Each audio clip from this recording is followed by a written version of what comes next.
Ya, Assalamualaikum warahmatullahi wabarakatuh. Kita masuk pada pertemuan kedua, masih pada konsep aplikasi asuhan keperawatan keluarga ya. Nanti akan kita awali dari pengkajian menurut Friedman yang ketiga. Data umum sudah, ya yang pertama, yang kedua tahapan tumbuh kembang keluarga sudah. Kita sekarang masuk pada pengkajian lingkungan. Ini pengkajian ketiga yang menurut Friedman, ketiga dari 6 ya. Ya, yang akan kita kaji pada pengkajian lingkungan ini yang pertama adalah karakteristik rumah ya. Karakteristik rumah ini perlu kita kaji mengingat bahwa misalnya eh, lingkungan di sekitar kita, baik lingkungan yang mungkin secara fisik ataupun lingkungan yang secara sosial, pasti akan mempunyai pengaruh yang besar terkait dengan kesehatan, status kesehatan pada keluarga ya. Dalam pengkajian lingkungan ini, yang dikaji adalah yang pertama adalah status rumah. Status rumah itu maksudnya adalah status kepemilikan rumah. Ya. Apakah rumahnya itu rumah sendiri, apakah rumahnya itu rumah kontrak, apakah rumahnya itu rumah masih rumah orang tua. Tentunya ini akan sangat-sangat mempengaruhi ya, mengingat bahwa pada pengkajian keluarga itu tidak serta-merta tentang masalah kesehatan aja, tetapi juga kaitannya dengan masalah ekonomi yang tentunya nanti akan berorientasi atau berpengaruh juga pada kondisi kesehatan keluarga. Kenapa ini berpengaruh terkait dengan stresor? Nanti akan ada pengkajian juga pengkajian stresor, yaitu pengkajian stresor jangka panjang dan jangka pendek. Nanti juga akan kita bahas ya. Jadi status rumah itu tidak serta-merta kita hanya kepo aja atau hanya pengen tahu aja rumahnya itu sebenarnya rumah siapa sih, apa rumah pribadi atau kontrak atau rumahnya orang tua atau bagaimana. Ini sangat mempengaruhi ya. Apalagi nanti kaitannya dengan tugas pada tahapan tumbuh kembang keluarga. Nah, tentunya akan menjadi PR kita ya ketika kalian mengelola keluarga yang sudah dewasa pelepasan, tetapi kenyataannya adalah keluarga tersebut masih memiliki rumah, masih belum memiliki rumah dan masih kontrak ya.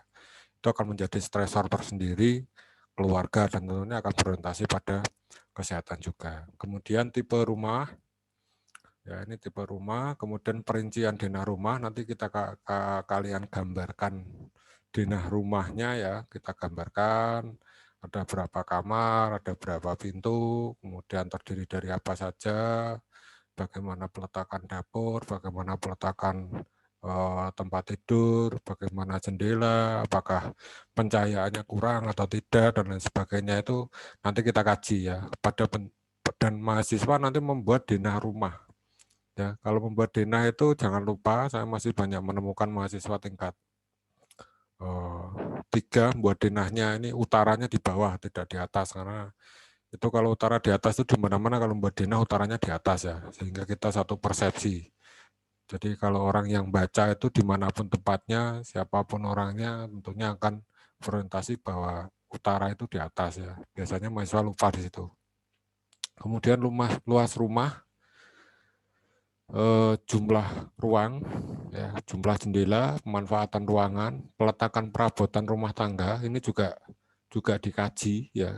Mahasiswa nanti bisa masuk ke rumah warga, kelolaan atau ke rumah warga binaan, melihat bagaimana peletakan perabotan rumah tangga, apakah aman. Ini kenapa dikaji karena kaitannya dengan eh, fungsi perawatan kesehatan yang berorientasi pada kemampuan keluarga dalam memodifikasi lingkungan. Jadi misalkan ada anggota keluarga lansia yang lansia tersebut mengalami masalah gangguan penglihatan, ya tentunya keluarga juga harus menyesuaikan kondisi peletakan perabotan rumah tangga yang aman untuk lansia tersebut, untuk untuk anggota keluarga tersebut, apakah kita perhatikan atau tidak. Atau misalkan kamar mandi yang licin, apakah ada pegangan atau dan lain sebagainya. Nah, ini juga harus kita kaji ya. Kemudian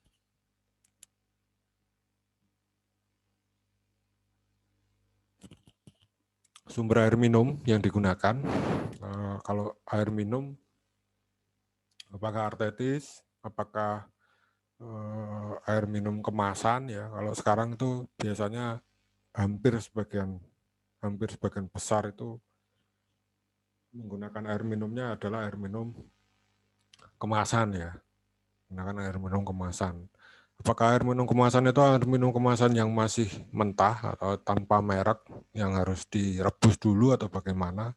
Atau bahkan pakai artetis yang direbus dulu. Nah ini harus ditentukan. Biasanya ini berorientasi pada penyakit-penyakit yang khususnya pada sistem pencernaan ya atau sistem ginjal misalkan. Biasanya batu ginjal atau bagaimana itu kaitannya nanti dengan sumber air minum yang digunakan oleh keluarga. Kemudian jenis septic tank. Jenis septic tank ini sekarang sudah hampir semuanya menggunakan septic tank yang tidak seperti dulu ya. Kalau seperti dulu itu kan jamban cemplung. Jadi kalau musim hujan ya naik ke atas ya. Zaman saya kecil dulu masih pakai jamban cemplung. Kalau sekarang semuanya sudah pakai septic tank yang tidak bau dan lain sebagainya. Sehingga itu mempengaruhi juga terkait dengan kesehatan yang ada di keluarga ya. Cuma kalau sekarang kelihatannya semuanya sudah pakai septic tank ya. Tapi masalahnya jarak septic tank dengan sumber air bagaimana? Jauhnya berapa? Karena ketentuannya adalah minimal 7-10 meter ya, jauhnya. Kemudian kondisi air ini maksudnya kondisi sumber air yang digunakan untuk MCK ya.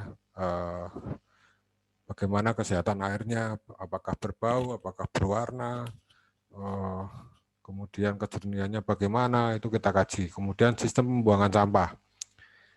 Kalau sistem pembuangan sampah ini biasanya kalau di perumahan kayak saya ini berarti sistem pembuangan sampahnya dibuang di depan rumah dengan menyiapkan tempat sampah yang tertutup apa terbuka itu perlu dikaji ya. Biasanya kalau di desa itu istilahnya goaan ya, di belakang rumah itu ada tempat sampah goaan apa enggak. Kemudian ketika sampahnya sudah menumpuk apa yang dilakukan? Apakah dikubur, apakah dibakar ya. Jadi ketika kalau di kampung kan ruangan tanahnya luas ya, meskipun sampah di belakang rumah itu baunya tidak kemana-mana. Tetapi kalau hidup di perkotaan seperti di Semarang ini dengan rumah yang khususnya kalau di perumahan yang serba terbatas lah ya, serba sempit, ya tentunya harus dikondisikan sistem pembuangan sampah yang aman dan yang sehat yang baik untuk kesehatan ya. Jadi tertutup, ketentuannya tertutup, kemudian memisahkan antara sampah yang berbau dengan dibungkus dulu ya, misalkan sampah-sampah pampers dan sebagainya, cara membuangnya bagaimana, apakah asal dibuang saja, itu tentunya nanti dikaji. Nah, jangan lupa mengkaji perasaan subjektif terhadap rumah ya.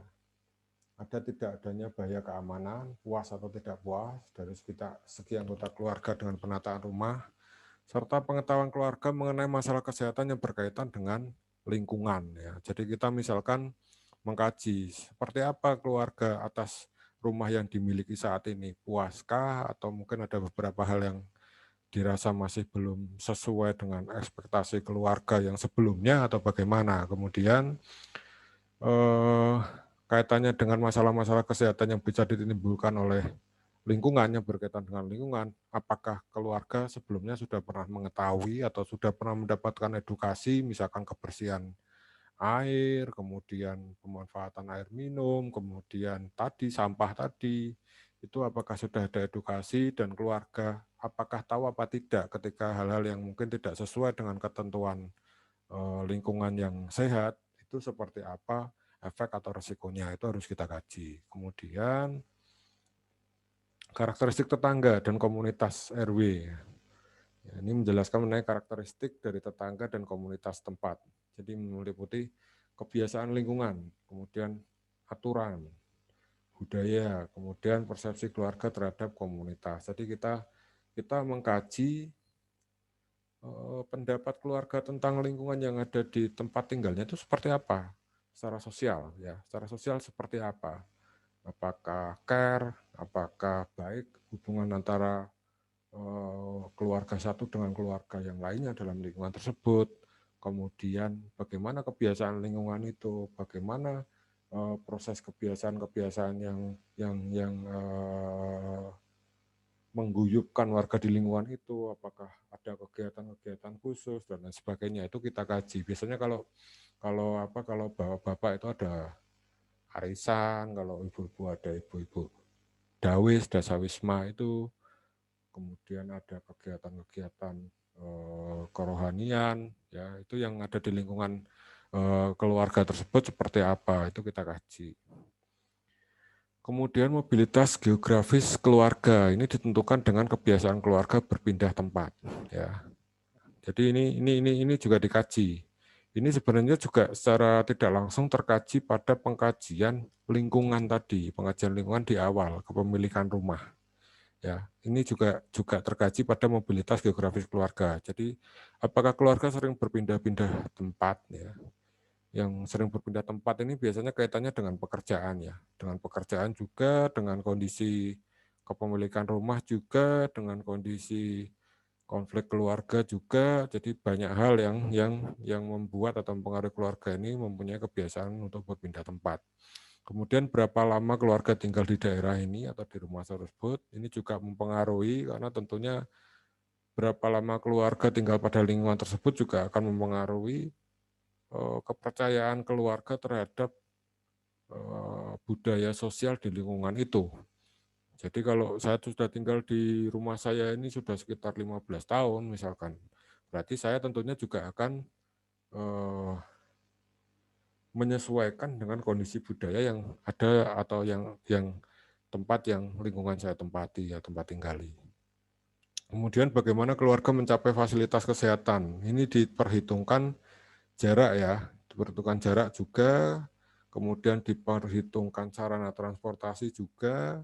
Jadi misalkan rumah Tuan W jarak dengan puskesmas pembantu atau puskesmas itu berapa kilometer kira-kira, kemudian kalau ke sana naik apa, sehingga di sini pun juga akan menjawab tentang peran perawatan kesehatan keluarga di dalam suatu keluarga. Jadi kalau pada peran fungsi kesehatan keluarga itu terdiri dari 5 yang tadi sudah saya sebutkan. Ini mulai dari kemampuan keluarga mengenal, kemampuan keluarga mengambil keputusan, merawat anggota keluarga yang sakit, memodifikasi, sampai dengan pemanfaatan fasilitas kesehatan. Nah, ini yang masuk pada poin bagaimana keluarga mencapai vaskes, serta bagaimana sarana transportasi mencapai vaskes atau fasilitas kesehatan.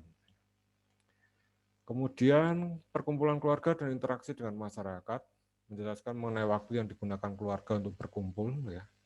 Ini juga sebenarnya sudah secara nggak langsung terkaji pada aktivitas rekreasi keluarga. Ya. Kemudian peran keluarga dalam perkumpulan masyarakat, ini peran-peran sosial ya. Peran sosial ini bisa bersifat kontribusi keluarga ataupun peran yang secara langsung masuk dalam kriteria kepengurusan lingkungan yang ada di sekitar. Misal saya ini sebagai Pak RT misalkan ya, berarti tertuliskan di dalam perkumpulan keluarga dan interaksi dengan masyarakat. Jadi Tuan W sebagai ketua RT di lingkungannya. Kemudian sistem pendukung keluarga. Yang termasuk sistem pendukung keluarga di sini adalah jumlah anggota keluarga yang sehat.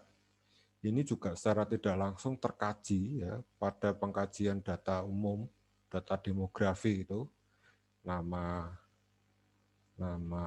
keluarga, hubungan dengan kepala keluarga, kemudian status imunisasi, ya itu juga akan terkaji secara tidak langsung. Kemudian fasilitas yang dimiliki keluarga untuk menunjang kesehatan. Nah, fasilitas yang dimiliki keluarga untuk menunjang kesehatan ini apa?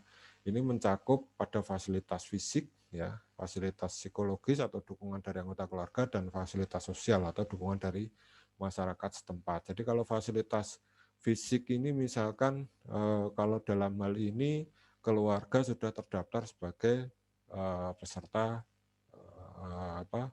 BPJS misalkan. Kemudian fasilitas psikologis ini ketika ada keluarga yang sakit, keluarga yang lainnya memberikan support atau dukungan sehingga bisa menjadikan kekuatan tersendiri untuk anggota keluarga yang sakit untuk mencapai sebuah atau untuk mencapai kesehatan. Kemudian fasilitas sosial atau dukungan dari masyarakat setempat. Nah, perhatian masyarakat di sekitar kita itu bagaimana? Kalau ada salah satu anggota keluarga kita yang sakit, apakah ada kebiasaan yang positif semacam menjenguk, ataukah ada supporting khusus dari lingkungan sekitar ketika ada yang sakit, atau hanya acuh aja dan menganggap bahwa ya udah itu urusan keluargamu sendiri gitu, atau bagaimana, itu juga kita kaji, sehingga sistem pendukung keluarga ini sangat penting. Karena mau bagaimanapun ketika kita mengelola asuhan keperawatan keluarga, kita tidak bisa lepas dari lingkungan sekitar atau masyarakat sosial pada umumnya. Kemudian pada pengkajian keempat, yaitu struktur keluarga. Yang poin 22 adalah pola komunikasi keluarga. Ini menjelaskan mengenai cara berkomunikasi antar anggota keluarga, kemudian bagaimana frekuensi dan kualitas berkomunikasi dalam keluarga. Frekuensi itu kalau perkiraan berapa kali, apakah menyediakan waktu khusus, atau mungkin pada waktu habis makan pagi bersama atau makan malam bersama, itu dimanfaatkan keluarga untuk berdiskusi atau berkomunikasi dengan antara anggota keluarga atau bagaimana. Kemudian masalah komunikasi yang dianggapnya anggota keluarga saat ini apa? Kalau tidak ada ya ditulis tidak ada, kalau ada ya ditulis ada. Apakah waktu yang menjadi masalah komunikasi yang dihadapi anggota keluarga, apakah masalah kesehatan yang dihadapi oleh keluarga menjadi sebuah masalah komunikasi atau apa? Tapi kalau tidak ada ya tetap dituliskan tidak ada ya. Kemudian poin 23 ini pada struktur kekuatan keluarga. Ini membahas tentang kemampuan anggota keluarga mengendalikan dan mempengaruhi orang lain untuk merubah perilaku. Jadi kalau di dalam keluarga itu biasanya ada peran-peran yang lebih dominan ya, peran yang lebih dominan untuk terkait dengan merubah perilaku khususnya pada orientasi kesehatan ya. Jadi misalkan peran yang dominan tuh siapa? Biasanya ibu ini yang paling dominan.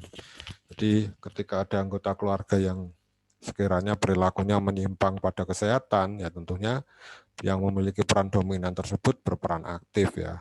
Apakah berupa teguran atau berupa apapun itu yang berorientasi pada kesehatan anggota keluarga. Kemudian pengambilan keputusan dalam keluarga, ini sebagian besar pengambilan keputusannya adalah kepala keluarga ya.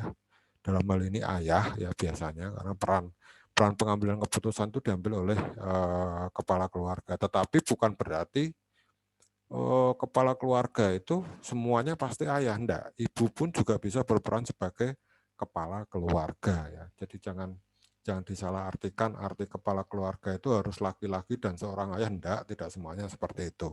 Jadi sesuai dengan kondisi keluarga tersebut. Nah, peran anggota keluarga dalam pengambilan keputusan ini bagaimana? Kalaupun ayah, misalkan ayah sebagai pengambilan keputusan dalam keluarga, apakah pengambilan keputusan itu didasarkan atas dasar yang otoriter atau didasarkan atas dasar yang demokratis? Berdasarkan masukan-masukan, berdasarkan sharing dengan anggota keluarga lain, istri, anak, atau hanya diputuskan langsung oleh ayah sebagai kepala keluarga tadi ya. Ini juga dikaji. Kemudian struktur peran ini menjelaskan tentang peran dari masing-masing anggota keluarga baik secara formal ataupun informal. Jadi kalau di dalam konsep keluarga yang sudah diajarkan oleh dosen sebelumnya, ini biasanya ada 3 peran ya di dalam keluarga, yaitu peran asah, asih, asuh ya. Peran asah, asih, asuh ini harus dimiliki dalam setiap keluarga. Bagaimana keluarga itu menjadi tempat edukasi yang pertama bagi anggota keluarga lain. Bagaimana keluarga ini menjadi tempat edukasi yang pertama dalam hal proses pendewasaan dan lain sebagainya. Ini struktur peran ini sangat penting dan harus kita kaji. Di mana ada peran ayah, kalau kita berorientasi pada nuclear family ya, atau keluarga inti, di situ berarti ada peran ayah, kemudian ada peran ibu, dan juga ada peran seorang anak.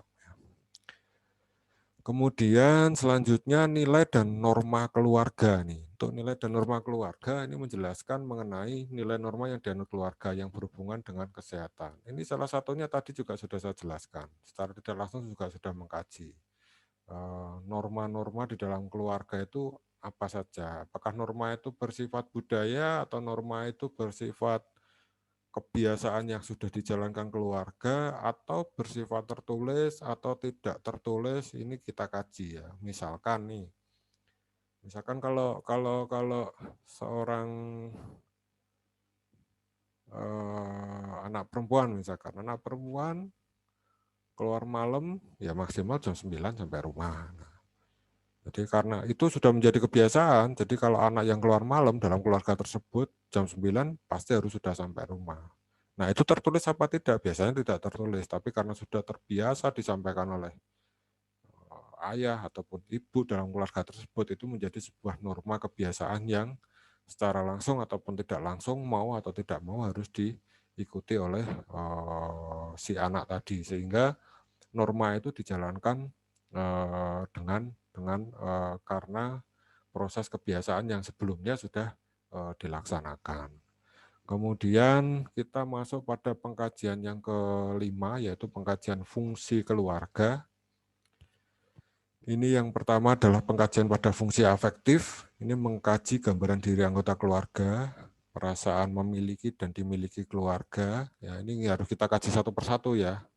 Bagaimana seorang ayah memiliki perasaan terhadap istrinya, bagaimana proses menjalankan rasa memiliki dan dimiliki, bagaimana seorang ibu memiliki peran yang pada gambaran diri pada seorang anaknya, kemudian sejauh mana terjadi proses saling mendukung dalam keluarga tersebut, kemudian kehangatan keluarga tersebut apakah mencerminkan rasa saling menghargai, rasa saling menghormati antara anggota keluarga terkait dengan peran masing-masing ya. Bagaimana anak menghormati orang tua, bagaimana suami menghormati istri, dan begitu juga sebaliknya. Ini pada fungsi afektif. Kemudian fungsi sosialisasi. Kalau pada fungsi sosialisasi ini melihat interaksi atau hubungan dalam keluarga dan sejauh mana keluarga belajar disiplin, norma atau budaya, serta perilaku. Ini interaksi atau hubungan dalam keluarga. Jadi proses hubungan yang terjadi dalam sebuah keluarga itu seperti apa. Kemudian belajar disiplin dalam keluarga itu seperti apa. Apakah tadi, kembali ke norma tadi, apakah tertulis, apakah tidak tertulis, itu kita kaji semuanya di sini. Sehingga budaya dan perilaku pada keluarga terkait dengan fungsi sosialisasi dapat kita deskripsikan di dalam pengkajian fungsi sosialisasi. Kemudian fungsi perawatan kesehatan. Nah, ini yang selalu saya sampaikan berulang-ulang dan terus-menerus ya. Ini bukan tanpa tujuan. Kenapa ini selalu saya sampaikan? Karena dalam masukan keperawatan keluarga, fungsi perawatan kesehatan ini menjadi sebuah ideologis pada perumusan diagnosa keperawatan. Ya. Dari 5 fungsi inilah, jadi kalau di diagnosa keperawatan KMP itu misalkan gangguan pemenuhan kebutuhan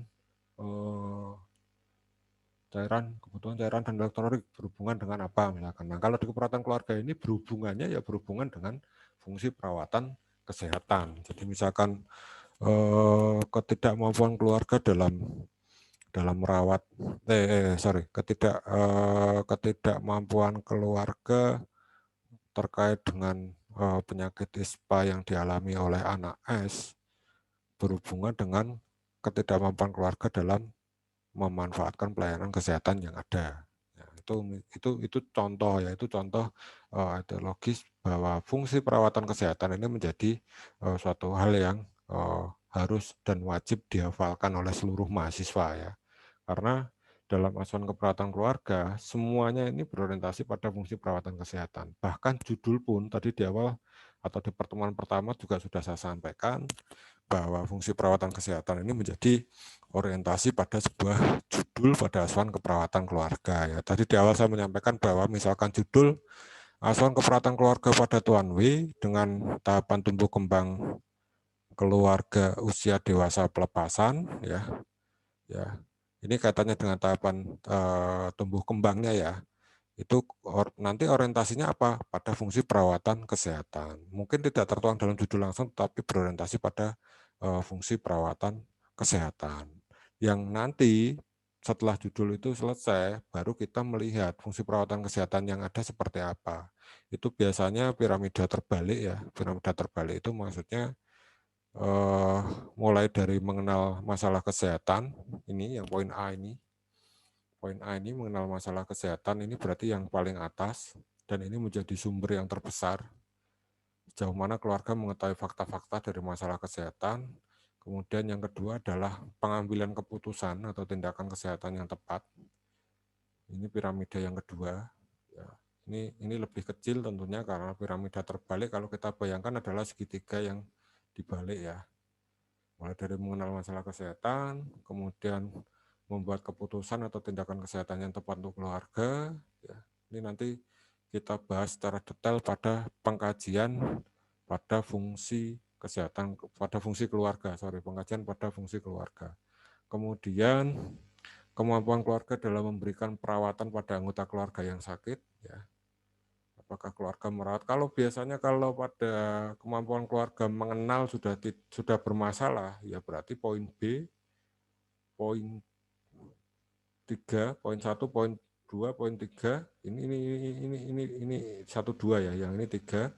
Kemudian poin 4, modifikasi lingkungan sampai dengan pemanfaatan fasilitas kesehatan ya tentunya pasti akan bermasalah juga. Tetapi kalau kita melakukan pengkajian poin 1 pada poin kemampuan keluarga mengenal, kemampuan keluarga mengambil keputusan, sampai kemampuan keluarga melakukan perawatan, berarti poin 4-nya yang bermasalah. Artinya semakin di atas masalahnya, berarti yang di bawah juga akan bermasalah juga. Nah, apakah semuanya harus kita selesaikan?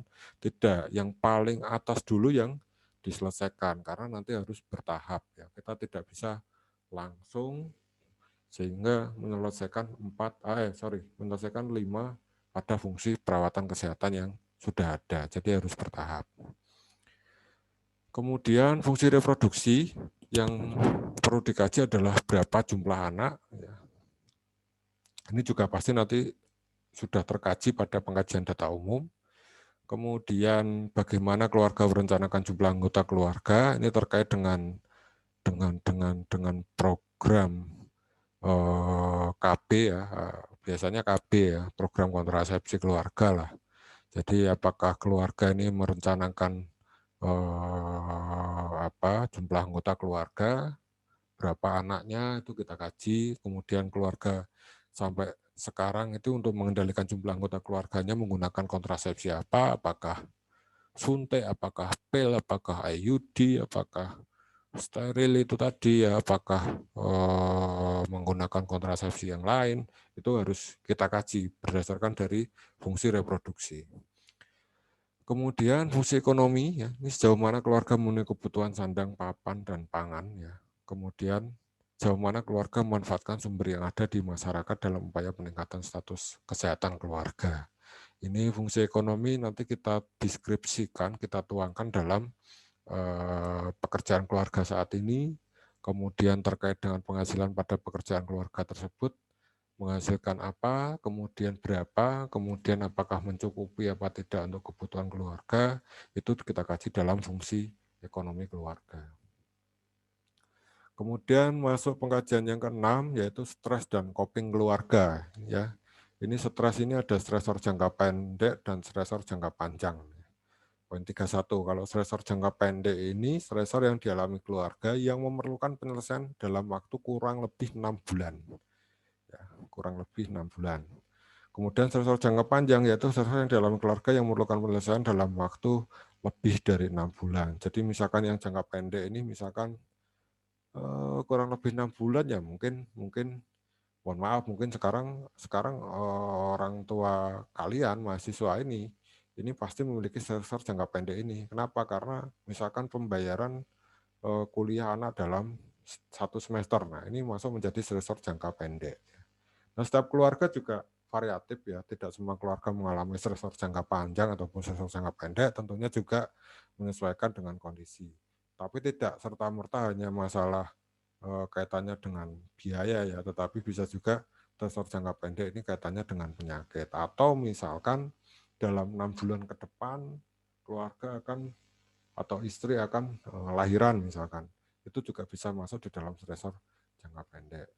Kemudian stresor jangka panjang yaitu stresor yang dialami keluarga yang memerlukan penyelesaian dalam waktu lebih dari 6 bulan. Ini biasanya penyakit-penyakit kronis ya, kalau kaitannya dengan penyakit, atau kemungkinan dengan angsuran rumah misalkan. Angsuran rumah itu kan lebih dari 6 bulan. Pasti lebih dari ya 5 tahun pasti lebih ya, itu masuk dalam stresor jangka panjang. Kemudian kemampuan keluarga berespon terhadap situasi ya, atau stresor. Keluarga ini bagaimana ketika ada stresor ya? Apakah dianggapnya sebagai suatu beban dan menjadi suatu hal yang sulit diatasi atau diambil atau dicarikan solusi, atau bagaimana? Ini harus kita kaji. Atau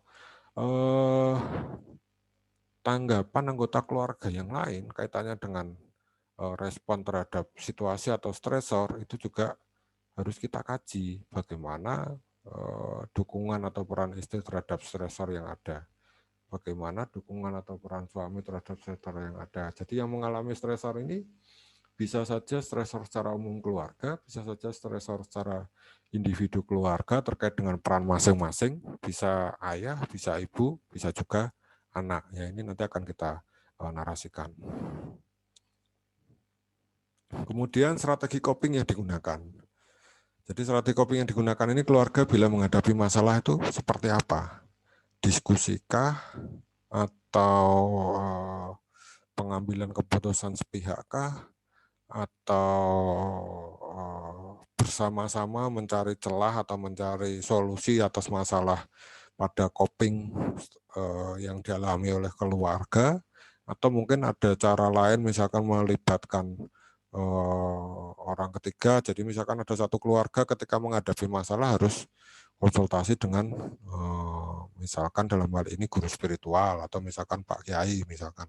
Ini juga harus dikaji karena di dalam pengambilan keputusan yang dijadikan dasar dalam pemenuhan atau pencapaian strategi coping yang digunakan keluarga itu akan mempengaruhi. Kemudian strategi adaptasi fungsional ya. Ini dijelaskan mengenai adaptasi disfungsional yang digunakan keluarga bila menghadapi permasalahan. Nah,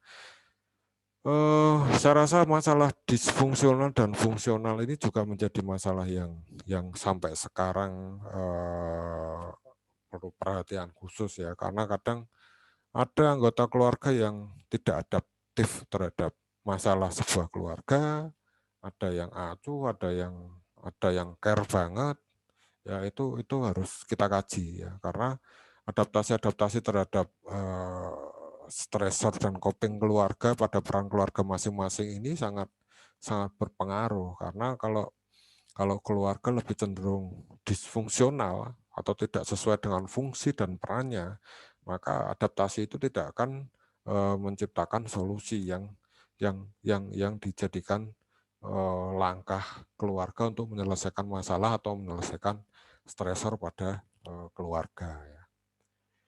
Kemudian pemeriksaan fisik, ya ini pemeriksaan fisik jangan lupa dilakukan semua anggota keluarga satu persatu. Head to toe ini maksudnya ya, pemeriksaan fisiknya ini. Jadi kita melakukan pemeriksaan secara head to toe satu persatu anggota keluarga.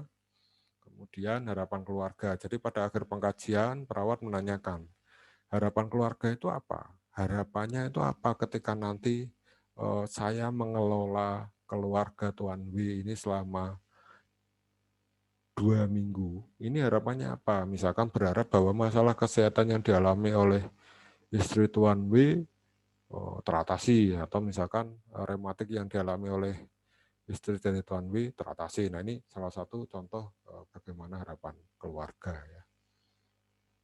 Ya, mungkin itu terkait dengan pengkajian konseptual pengkajian asuhan keperawatan keluarga yang bisa saya sampaikan. Ya, ini nanti akan kita tindak lanjuti dengan aplikasi ASKEP-nya mulai dari pengkajian yang tentunya akan kami kuatkan dengan praktikum di dalam pengkajian dengan berdasarkan 6 pengkajian Friedman tadi, per pengkajian ya harapannya biar mahasiswa lebih mantap ya, lebih percaya diri atas informasi akademik atau pembelajaran atau pengetahuan akademik yang sudah kami share khususnya pada mata ajar keperawatan keluarga, sehingga ketika nanti praktek itu mahasiswa sudah jelas, tidak bertanya-tanya lagi. Nah, kalaupun bertanya mungkin tidak terlalu banyak ya, karena sudah dibekali dengan bekal yang saya rasa cukup ya untuk mengelola sebuah asuhan keperawatan keluarga ya. Ya mungkin itu yang bisa saya sampaikan terkait pertemuan kedua pada konseptual asuhan keperawatan keluarga. Kurang lebihnya mohon maaf. Terima kasih. Saya akhiri. Wassalamualaikum warahmatullahi wabarakatuh.